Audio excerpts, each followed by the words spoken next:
केला त्यांचे सर्व धन त्यांना परत दिले. साधूने त्याचे जावयाने राजा नमस्कार केला व ते आपल्या नगरात तयारी करू लागले. अरे नमस्कंद प्राती रेवा खंडाचा तिसरा अध्याय या ठिकाणी समाप्त झाला. बोला सत्यनारायण भगवान की जय. गोपाल कृष्ण महाराज की जय. जावायची पुण्य कोण साधू म्हणे संन्यासाजवळ गेला. महाराज मगाशी खोटे बोलक मला क्षमा करा असे म्हणून साधू म्हणे त्यांना पुन्हा पुन्हा नमस्कार केला. तेव्हा संन्यासी वेधारी बाबा म्हणाले, तू शोक करू नकोस, माझे पुण्य विसलाच म्हणून तुला हे दुःख प्राप्त झाले. दिन म्हणे आकाशन भगवान माझ्या कृपा करा, मी तुम्हाला शरण आलाय. त्या उत्तरले. नंतर साधवाने नौकेवर जाऊन बघतो नौका पूर्ण द्रव्याने भर दिसले. साधवाने मित्राने जावयाने श्री सत्यनारायणाची यथासांग पूजन केले व नौका तो घरी जाण्यास निघाला. त्याच्या घराजवळ आल्यावर उत्तराने सांगितलेलं वर्तमान ऐकून साधवानेची बायको पती दर्शनासाठी गेली. जाताना मुलीला सांगितले, श्री सत्यनारायणाचे पूजन कर. कलावतीने सांगितल्याप्रमाणे तिने श्री सत्यनारायणाचे पूजन केले. पती प्रसाद न घेता तशी बंदरा गेले. त्यामुळे महाप्रभूने तिचा पती नौकापतीसह पाण्यात बुडवली.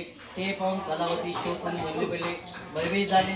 पत्नी हा प्राधी घालून गेले. कलावती तिची आई अत्यंत शोक केला.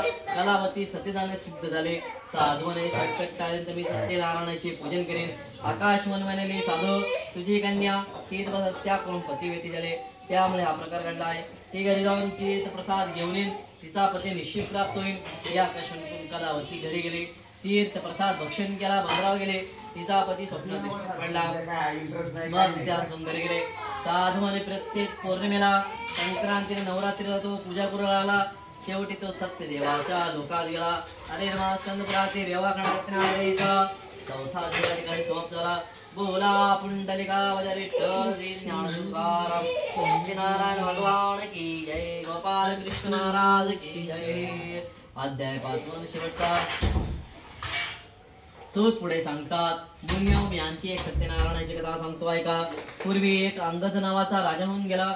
एक दिवस तो राजा शिकार कर वाटेत त्याला एका वडाच्या झाडाजवळ काही गवळी लोक भक्तिभावाने सत्यनारायणाचे पूजन करत होते. परंतु राजा पुढे गेला. महाप्रभू नमस्कार केला नाही तरी सुद्धा त्या गवळीने राजा पुढे सत्यनारायणाचा प्रसाद ठेवला. आपल्या बांधवासह मित्रासह गवळ्याने प्रसाद भक्षण केला. पण राजाने प्रसाद अवेर केल्यामुळे त्याची 100 मुलं धनधान्य संपत्ती सर्व नाश पावली. हे सत्यनारायणाच्या आवाजातून अंगद राजा पुन्हा त्या गवळजवळ गेला. भक्तिवंत अत्यंत करणारे अंगद राजाने महापूजा केली. अंगद राजा धन पुत्र ऐश्वर्याने संपन्न झाला. या लोकी तो सत्यनारायण पुरात गेला. जो कोणी अति दुर्लभ असे सत्यनारायण व्रत करतो ऐकतो त्याला धर्म येते. बंधनाचा मुक्त तो, भीतिग्रस्त मुक्त तो. यात काही संशय नाही. त्याला इच्छित सर्व फळ मिळते. त्याला सत्यनारायण लोक प्राप्त होतो. या सत्यनारायणांना कोणी काल म्हणतात, कोणी ईश म्हणतात, कोणी सत्यदेव म्हणतात, तर कोणी श्री सत्यनारायण प्रभू असे महाराज असे म्हणतात. त्याचे करे श्रवण कर सत्य प्रसाद नाही शोधात. अरे नमस्कंद प्राती रेवा खंडाचा 5वां या ठिकाणी समाप्त झाला. बोला पुंडलिका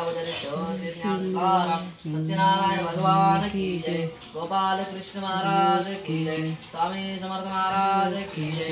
जय जय जय राम जय राम जय जय राम जय जय राम समर्थ. फळवती पाणी सोडायचं. सुरवरेश्वर वरदे तारक संजवने जय देवी जय देव. लौकवते विक्राळा ब्रह्मांडे माळा वेशे कंठ काळा त्रैनेत्ती ज्वाळा लावण्या सुंदर मस्ताची वाळा तेतोनिया निर्मळ वाहे जुजुळा. जय देव जय शिवशंकरा ओ स्वामी शंकरा. आरती ओ वाळू भावारती ओ वाळू तुझ परकर गौरा. जय देव अवधूता आरती ओ वाळीता हरली व चिंता. जय देव दत्त दत्त ऐसे लागले ध्यान आरपले मन झाले उन्मान. नेतोपनाची झाली बळवान एका जनार्दने श्री दत्त ध्यान. जय देव जय श्री गुरुदत्ता ओ स्वामी अवधूता आरती ओ वाळीता हरली व चिंता. जय देव संत्राने उड्डाणे भवन सिद्धू गगने कडाडिले ब्रह्मांड दाके त्रिभुवने सुरमन चाचू झाल्या त्या बळने.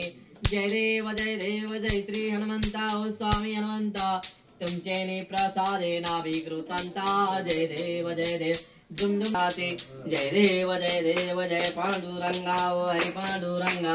रुक्माई वल्लभा राईच्या वल्लभा पावे जुलगा जय देव धन्य भक्त्य नारायण स्वामी जनपातक हरणा ओम जय लक्ष्मी रमणा रत्न जडित सिंहासन अद्भुत छवि राजे नारद करत निरंतर घंटा ध्वनि बाजे ओम जय लक्ष्मी रमणा प्रकट भये कलि कारण दीजो दरस दियो बूढ़ो ब्राह्मण बनकर कंचन पार न दियो ओम जय लक्ष्मी रमणा